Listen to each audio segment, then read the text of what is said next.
Isang Suzuki motorcycle brand sa mga gumagawa ng motor na matitibay, malakas at matitipid sa gas. Mga motorsiklo ng brand na matagal na rin nating nagagamit sa pang-araw-araw na magiging pambato ngayon sa kahit saang lugar man dito sa bansa. Ang top 9 best-seller motorcycle ng Japanese manufacturer. Kaya naman kung nagpaplano ka pa lamang kumuha ng isang bagong motor ngayong taon ay mas maiging malaman mo ito. At ng impormasyon, mga katangian at nilalaman, pati na rin ang kabuang price tag, kaya alamin natin. Pero bago yun, syempre, kung bago ka pa lamang po dito sa aking channel, baka naman kaibigan, pwede mo maklik ang subscribe button pati na ang notification bell para naman ma-update palagi sa mga video na gagawin ko pa. Alright, simulan na natin to!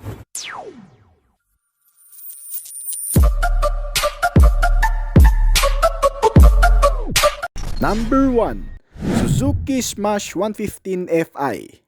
Isa sa mga nangungunang contenders ng Suzuki Philippines sa underbone segment ay ang Smash 115. Nakakuha ito ng malaking atensyon mula sa pagiging best seller at para sa marami isang legendary motorcycle na rin. Kilala ito bilang isang commuter bike na may underbone segment na magandang gamitin sa pang-araw-araw na biyahe mula pagpasok hanggang sa pag-uwi. Dahil sa katipiran sa gasolina at pagkakaroon ng compact size na kung saan ay mas madaling dalhin at isingit-singit sa matatraffic na kalsada. Lalabas lang ng bagong update nito noong 2023 sa panibagong bersyon at mga pagpipiliang kulay, kasama ang opsyon sa variant nito. Pinapagana ito ng 115 cubic centimeter displacement capacity, naka single cylinder, 4-stroke 2 valves at air-cooled na cooling system. Ang bagong Smash ay naka Euro 3 compliance na rin, kaya maging ang sporty muffler ay hindi ganun kausok. Ang fuel supply system naman ay ginamitan ngayon ng fuel injected at mas tumipid pa. Nakakonekta ito sa isang semi-automatic na transmission na kayang gumawa ng maximum output na 6.9 kW sa kada 7,500 RPM at 9.10 Nm ng torque naman sa kada 7,500 RPM. Ang average top speed nitong motor ay nasa 105 km/h. Sulit na sulit gamitin sa pang-araw-araw na biyahe kahit pa sa malalayong lugar. Dahil ang 3.7 liter na fuel tank capacity nito ay tumatagal sa fuel consumption na 68 km/liter. Ang bagong Suzuki Smash ay nakakuha rin ng new styling at ilang mga bagong features, kabilang ang mas pinalaking under-seat storage na may 7.6 liters at isang highly visible instrument panel na analog type. Halogen at bulb pa rin ang mga ilaw, pero nakapagbibigay na ng mas maayos na liwanag sa gabi. Ang ignition system nitong motor ay naka-shutter lock system na rin at isang magnet combination para sa mga panibagong security features nito. Meron itong naka-telescopic fork na front suspension at dual shock absorber naman sa rear. Ang safety measure nito ay nakadepende sa variant na pipiliin mo. Sa standard variant nito, na smoke type ay naka-drum brake ang front and rear na braking system, habang ang mags type na variant naman nito ay nakakuha ng isang disc brake sa front at rear drum brake naman sa rear. Ang bagong Smash 115 ay nakakuha rin ng mas mataas na ground clearance na 130mm at kabuang bigat na 99 kg. Dito sa bansa, nagkakahalaga ang presyo nito sa estimated price na 65,000 pesos sa pinakamababang variant nito at 67,900 pesos naman para sa top variant. Number 2, Suzuki SkyDrive Sport. Sumasabay ang passion at estilo sa panahon ngayon ng scooter bike na ito. Ay ginawa para sa bagong generation at perpekto din para sa mga baguhan pa lamang magmotor. Sa panlabas na itsura nito ay makikita ang matalas na disenyo na nag-aalok ng komportableng karanasan sa pagsakay, na sinamahan ng mga pambihirang features na umaakma sa aktibong pamumuhay ng isang rider sa loob ng siyudad. Katulad ng pagkakaroon ng mga sporty headlamp at tail lamp, mga console pocket at isang sabitan ng gamit na hook. Kasama ang analog type na klase ng instrument panel na nagbibigay ng impormasyon sa rider tungkol sa mga kaganapan sa motor. At isang malapad na front footboard para sa nakare-relax na biyahe.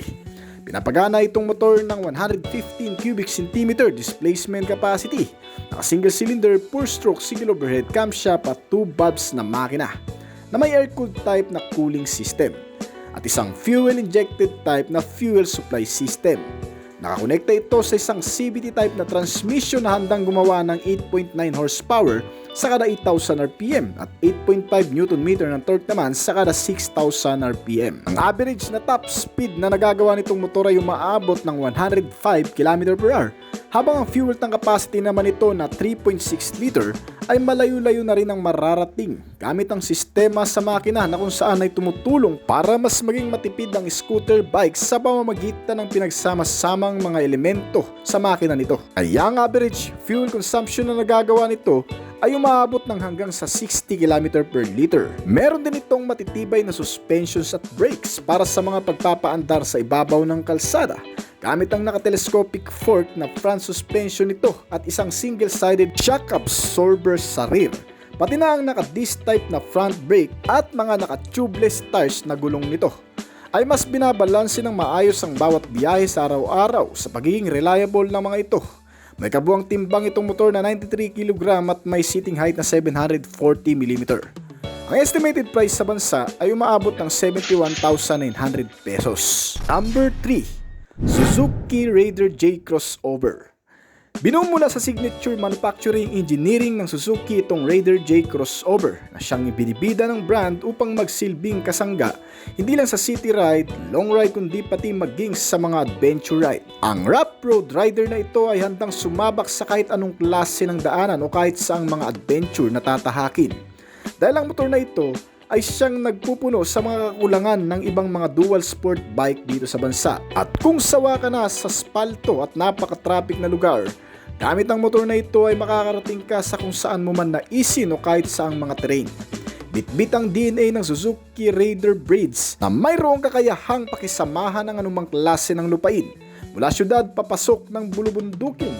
Pinapagana ito ng 113 cubic centimeter o 115cc engine displacement, naka single cylinder per stroke 2 valves at naka dual overhead camshaft with air-cooled type na cooling system. Naka fuel injected type na rin ang fuel supply system nito, kaya talagang magugustuhan mo rin. Ang nagpapagana sa motor ay ang electric at optional kickstarter nito. Merong 4-speed at naka-manual na transmission na gumagawa ng 9.1 horsepower sa kada 7,800 RPM at 9 Nm ng torque naman sa kada 6,500 RPM.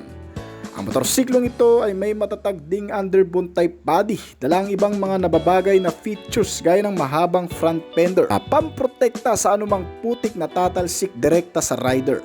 Meron din itong mga ilaw na naka-halogen at naka-bulb type kasama ang isang digital na meter panel gauge nito at mga suspensions na nababagay din sa mga hindi sementadong kalsada. Ang front telescopic fork na suspension nito na may rubber boot at rear suspension naman na swing arm dual shock absorber with coil spring. Ang sukat ng mga gulong nito ay may 17 pulgada na parehong tube type at nakadesign para sa on and off road na paggamit at binabalutan ng mga rims.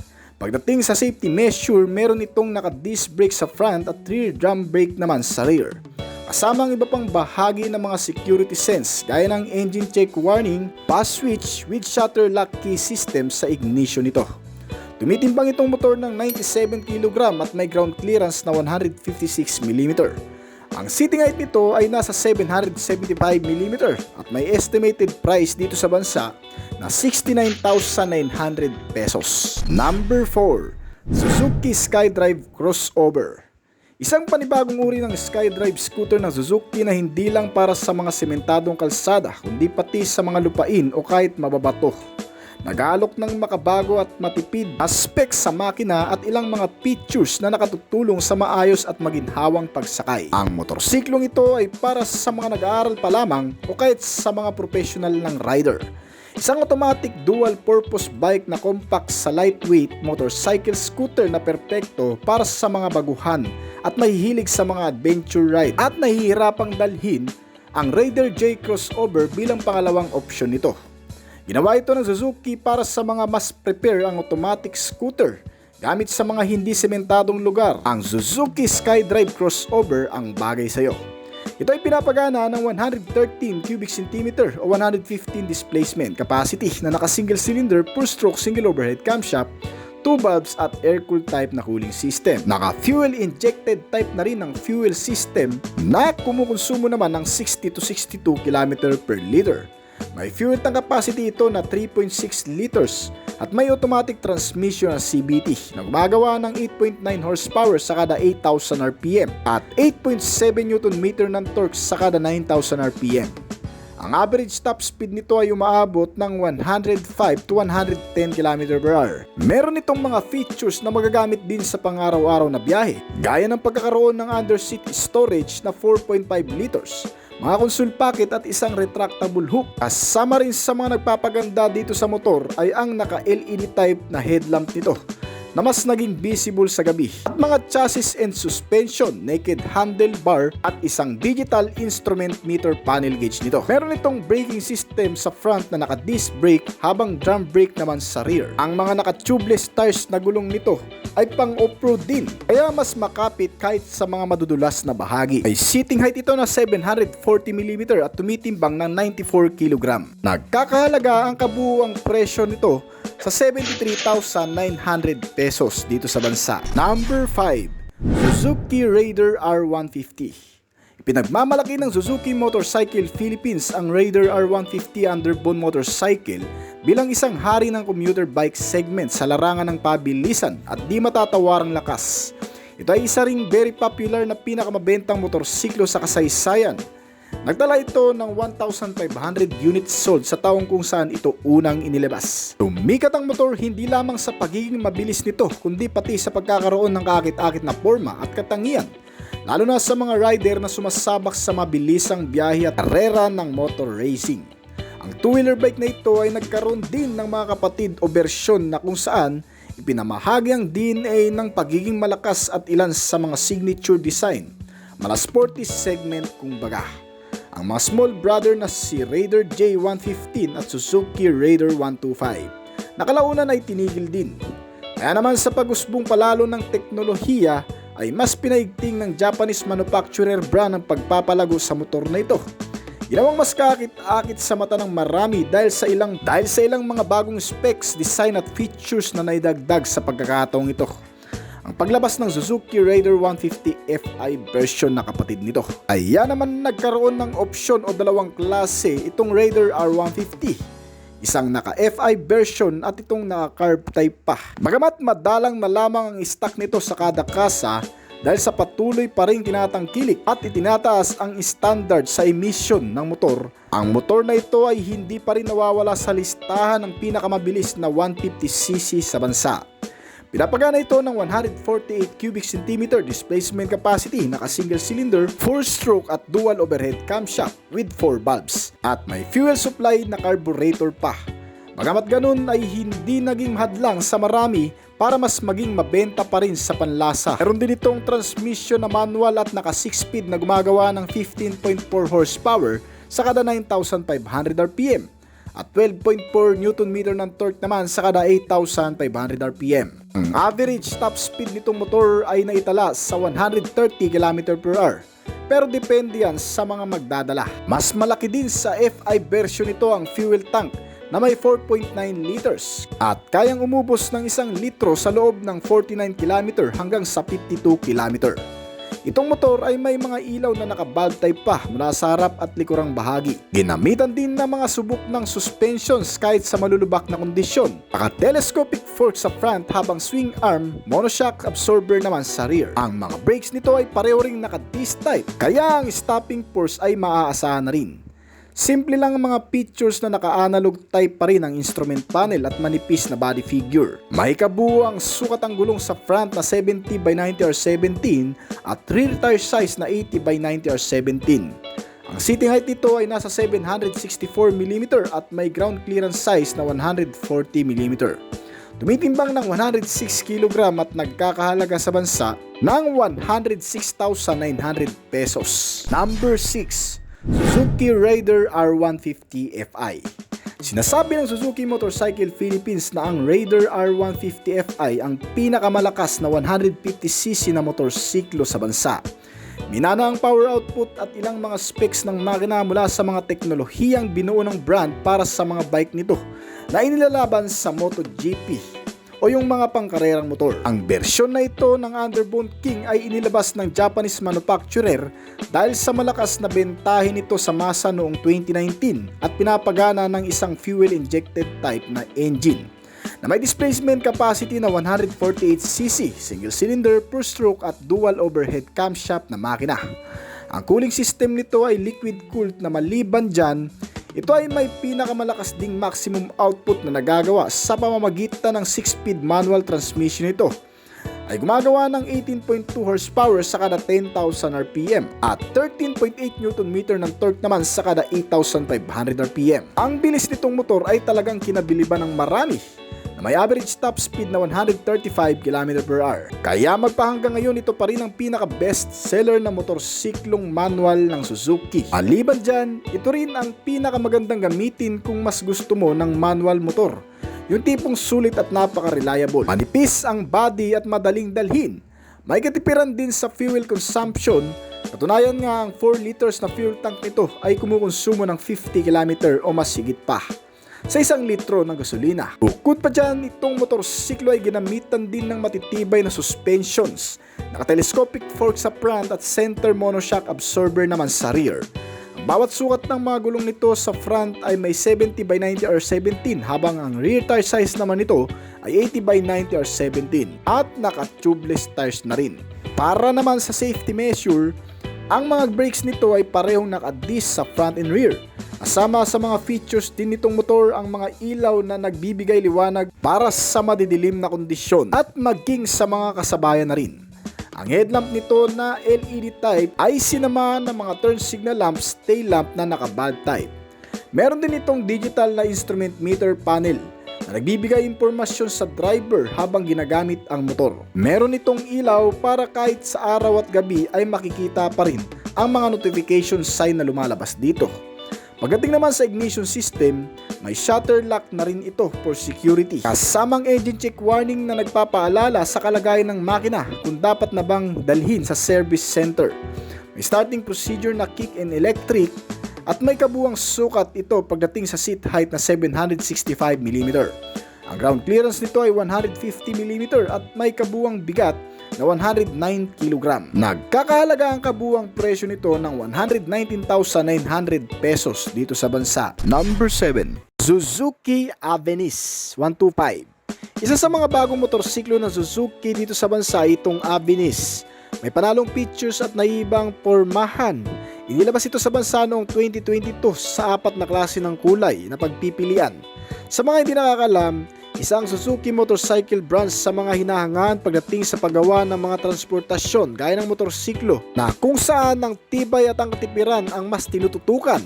Kaya naman mas nakilala at naging isa sa mga pinagkakatiwalaang brand sa bansa.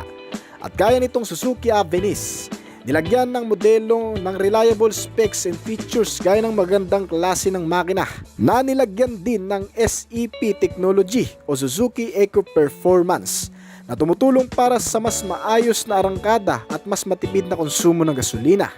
Pinapagana itong modelo ng 124 cubic centimeter na displacement at single cylinder per stroke 2 valves na ginamitan ng air-cooled type na cooling system na kayang gumawa ng 8.5 horsepower at 10 Nm ng torque. Base na rin sa ilang test drive at mga owner na nakagamit na, ito ay kayang tumakbo ng bilis na 110 km/h.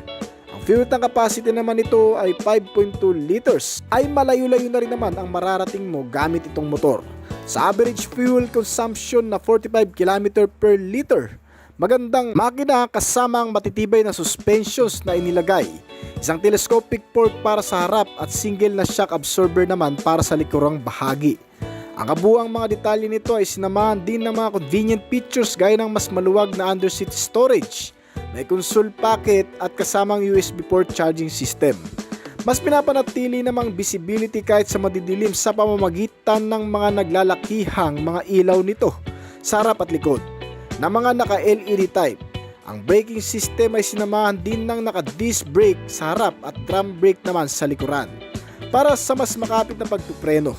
Ito ay kasalukuyang mabibili mo sa halagang 80,900 pesos dito sa bansa. Number 8. Suzuki Bergman 125.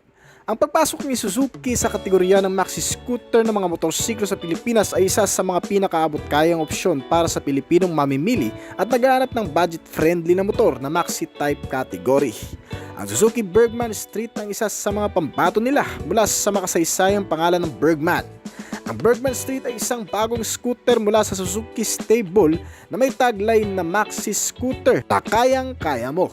Nilagyan ng 125cc 4-stroke single cylinder, single overhead camshaft 2-valve engine ang Bergman Street at nagtatampok ng sapat na lakas para sa pang-araw-araw na pagsakay sa lungsod. At sa isang CVT na automatic transmission ito, ang pagsakay ay walang kahirap-hirap at nangangailangan lamang ng isang simpleng pag-ikot ng pulso upang gumana ito. May hanggang 8.58 horsepower at 10 Nm of torque ang nagagawa nito. Naka-air-cooled at fuel-injected engine ay simple at sapat na mahusay para sa pang-araw-araw na gawain sa paligid ng lungsod habang nananatiling makinis at madaling patakbuhin. Ang tangke ng gasolina nito ay may rating na 5.6 liter at ang Suzuki Philippines ay umaangkin ng hanggang sa 53.50 km per liter na fuel consumption nito. Ang chassis nito ay gawa sa bakal habang ang stopping power ay dala ng disc brake sa harap at drum naman sa likod. Ang Bergman Street ay mayroon ding combi brake system na sumasama sa harap at likuran para sa karagdagang pagpapahinto sa pagiging maasahan at lakas. Ang magulong ay cast aluminum na gawa at may diameter na 12 pulgada. Habang ang taas ng upuan ay nasa 780mm na access na kayang upuan ng hanggang sa 5'2" ang height. Kasama sa pagiging practical ng Bergman ang chubby hole o bulsa nito para sa iyong wallet at telepono. Pati na rin sa mga napakalaking 21.5 liter na espasyo sa underseat na malalagyan naman ng malalaking bagay gaya ng helmet. Para sa kabuang presyo mga kaibigan, ito ay nagkakahalaga sa 82,900 pesos sa kasalukuyan. Number 9. Suzuki Gixxer. Ang Gixxer ay isang pulpak na motorsiklo na magandang pagkakagawa at may magandang disenyo sa body cover at graphics design nito. Sa forma pa lang ng pagkakalagay ng bawat pyesa nito ay talagang kaakit-akit ng motorsiklong ito. Isang uri ng motorsiklo na kapag nakasakay ka dito ay hindi ka pwede magpapetiks-petiks lang. Dahil nga sa manual at diklats ito ay maaaring mapagod at mangalay ang paa mo rito kapag hindi ka sanay sa ganitong klaseng motorsiklo. Pero syempre mas komportable naman ito sa long drive kapag nakasanayan mo na. Gaya ng ibang naked bike, ang motorsiklong ito ay equipped din sa mga makabagong specs and features na pwede rin nating magamit hindi lamang sa off-road pati mismo sa loob ng syudad. At itong nasa video natin ay isang MotoGP edition na Suzuki Gixxer na limited edition lang ang lumabas dito sa Pilipinas ang ganitong klaseng design. Pero syempre may tatlong klase naman ito na standard color. Ang kulay pula na ang tawag nila ay Pearl Mira Red, Metallic Trito Blue at ang kulay black na Glass Sparkle. Hindi pa masyadong available ang mga kulay na yan dito sa Pilipinas dahil ang una nilang nilabas itong MotoGP edition lang. Pero syempre parating na rin naman yan dito sa bansa. At ang mga nangungunang katapat ng motorsiklong ito pagdating sa body figure o ibang aspeto ay ang sikat na Yamaha MT-150, ang Baja NS200 at ang CF Moto NK150 na kung titingnan nating maigi ay halos magkakapareho lang ng itsurang mga ito. Nagkakaiba nga lang sa production at technology na ginamit sa paggawa nito. At mas magkakaroon pa ng linaw ang pagkakaiba nito pag nasa actual na. Pero syempre madalas ay bumabase pa rin naman tayo sa disenyo. Na kung mapapansin natin ang body graphics design na ginawa dito sa ating Gixxer na 2022 model ay talagang pang naked sporty bike ang dating kahit pa sa mga standard natin na version. Dahil ang pagkakatimpla at pagkakakombine ng bawat kulay ay tamang-tama lang at saktong-sakto lang sa dating at angas ng motorsiklong ito. Dagdagan pa yan ng printed decals na nakalagay sa body cover nito na nagrepresenta sa brand name nito. At mga additional garnish na looking premium type ang dating. So medyo angat na tayo doon, disenyo pa lang. At ang advantage pa sa paggamit mo ng ganitong klaseng motorsiklong manual ay magiging biyasa ka sa paggamit ng anumang klaseng motorsiklo kahit gumamit ka pa ng hanggang 1000cc dahil sa masasanay ang footstep at balancing mo sa ganitong klaseng motorsiklo. At sa taas sa laki at timbang ng motorsiklong ito ay halos lamang lang ng kaunti ang may mas matataas na displacement kaya hindi ka na rin mahirapan mag-step up sa napakalaking motor. At sa iba pang design tulad na lang ng sporty muffler nito na dito mo lang di makikita, na may dalawang butas at mas nagpapaganda at nagpapalakas pa ng tunog nito. At ang tire type naman ito guys, ang ating Suzuki Gixxer 150 ay may size sa front na 100/80 R17, habang sa rear tire size naman ay 140/60 R17 din na parehong naka-alloy wheels at tubeless tires na mas favorable sa mga rider lalo na sa mga pang-araw-araw na ginagamit ang motor. Dahil kapag naka-tubeless ang gulong mo ay pwede mong itakbo kahit ito ay natusok o nabutas na ng isang pako, basta merong sealant sa loob. At ang brand ng gulong nito ay MRF.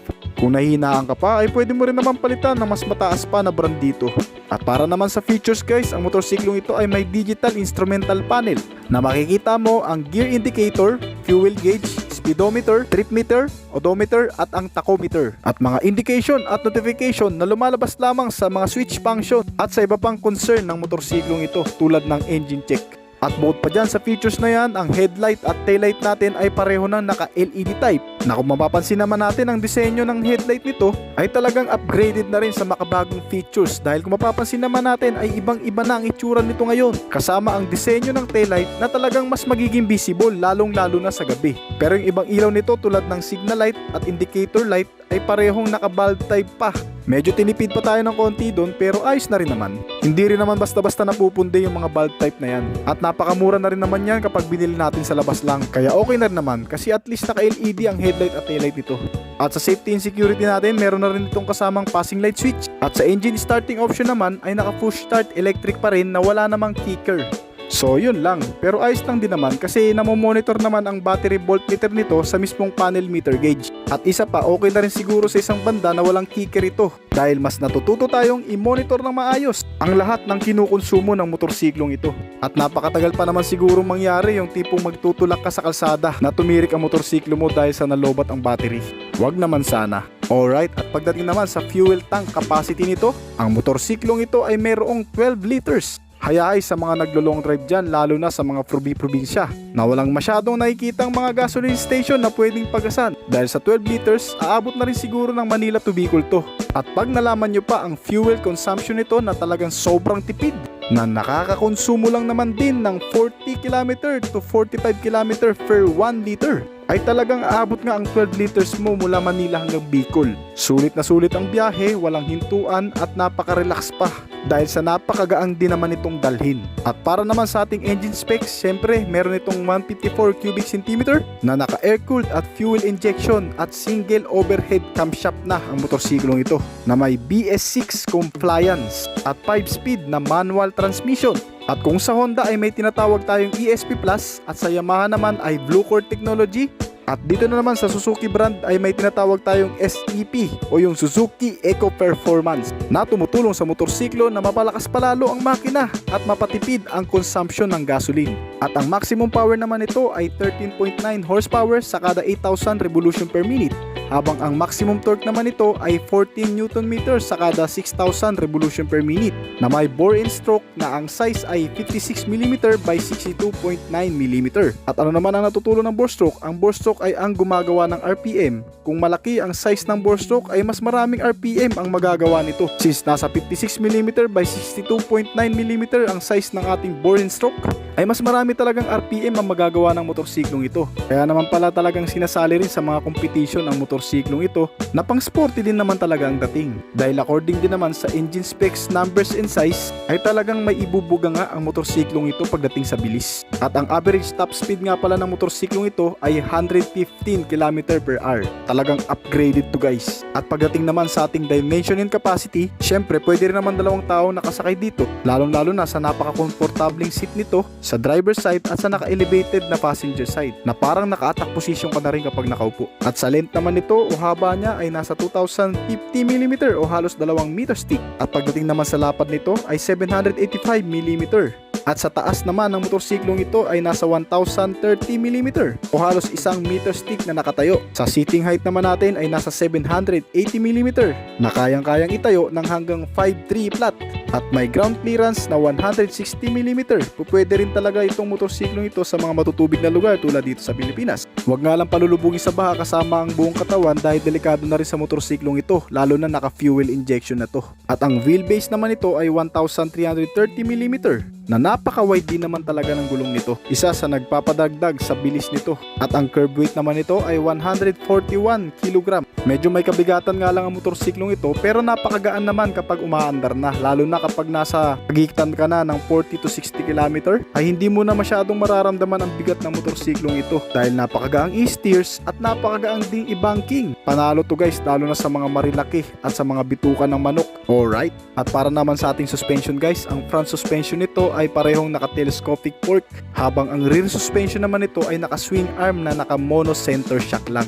Isa naman sa advantage na naka-center monoshock lang sa likuran ay hindi masyadong matagtag dahil din sa laki ng coil spring nito na pumuprotekta sa shock absorber at sa bounce ng isang motorsiklo. Kaya naman napakabanayad din ng biyahe mo siguro kapag ito ang sinakyan mo dahil okay na pagdating sa bilis, napakagaang nito at masarap i-banking at hindi pa matagtag. Ano pa ba ang hahanapin mo sa ganitong klaseng motorsiklo na panalo na rin sa design at features? At sa mga nagtatanong kung magkano nga ba ang kabuang price ng motorsiklong ito, nasa 94,500 I think ang presyo na nito ngayon. Dahil nga sa in-upgrade at mas pinaganda, mas pinamahal din naman ng konti pero ayos lang din naman dahil sulit na sulit ka naman dito sa mga makabagong technology na inilapat sa motorsiklong ito. Kaya kung ikaw ay naghanap o nagpaplano pa lamang kumuha ng isang bagong motorsiklong manual na papatok sa iyong panlasa, bakit hindi mo muna subukan ang motorsiklong ito na napaka-convenient na rin na pwede mong gamitin sa pang-araw-araw mong pamumuhay kung ikaw ay papasok sa trabaho o uuwi ng iyong tahanan, gagamitin mo sa napaka-traffic na syudad ay pupwede rin naman dahil bukod sa napaka-convenient ay napaka-komportable na rin ng motorsiklong ito. Yun nga lang, to be honest, ay may kabigatan din talaga kapag ikaw ay na-stuck sa traffic. Pero kung pang all around naman ay pwedeng-pwede na talaga to. Pero syempre, depende pa rin sa iyo yan kung ano talaga ang gusto mong piliin. Dahil nasa sayo pa rin naman talaga yan. Ang video na ito ay nabibigay lamang ng guide sa iyo sa pagpili mo ng motorsiklo. Kung ikaw ay nag-aaral pa lamang o kaya naman gusto mong matuto sa mga iba pang specs and features ng motorsiklo, pwede mong i-click ang aking channel dahil marami po akong review doon na tungkol sa iba't ibang brand ng motorcycle. At meron din po tayong mga 4 wheels kung ikaw naman ay nagpaplano kumuha ng isang sasakyang maaasahan mo sa panghanap buhay at sa pang-araw-araw, pwede mo rin i-check ang aking channel dahil may mga review rin po tayo tungkol sa sasakyan, mapasidan at AUV man. At muntikan ko na nga po pala makalimutan, shoutout nga po pala kay Roberto Chongson. Thank you sir sa advice at keep safe always. Alright, para sa mga bago pa lamang po dito sa aking channel, baka naman kaibigan pwede mong maklik ang subscribe button pati na ang notification bell upang nang sa ganun ay ma-update kita sa mga video na gagawin ko pa. At syempre, hihintayin ko rin ang opinion at comment mo sa ibaba kung may mga katanungan ka tungkol sa video na ito. Huwag kang maya mag-comment kaibigan upang nang sa ganun ay masagutan ko rin ang mga nais upang malaman at makakuha rin ako ng idea mula sa iyo na magagamit ko sa aking mga susunod pang video na gagawin. At kung nagustuhan mo ang video natin ngayon, baka naman pwede makahingi ng isang thumbs up o like dyan kaibigan. Malaking tulong na rin yan para sa pag-improve nitong channel na to. Alright. At bago tayo magtapos, nais ko munang pasalamatan ng mga patuloy na sumusuporta dito sa akin channel at palaging tumatangkilik at nag-aabang sa mga video na ginagawa ko. Thank you at shoutout po. Salamat din po sa mga comment nyo guys. Alright. This is Oblis Collection. Thank you.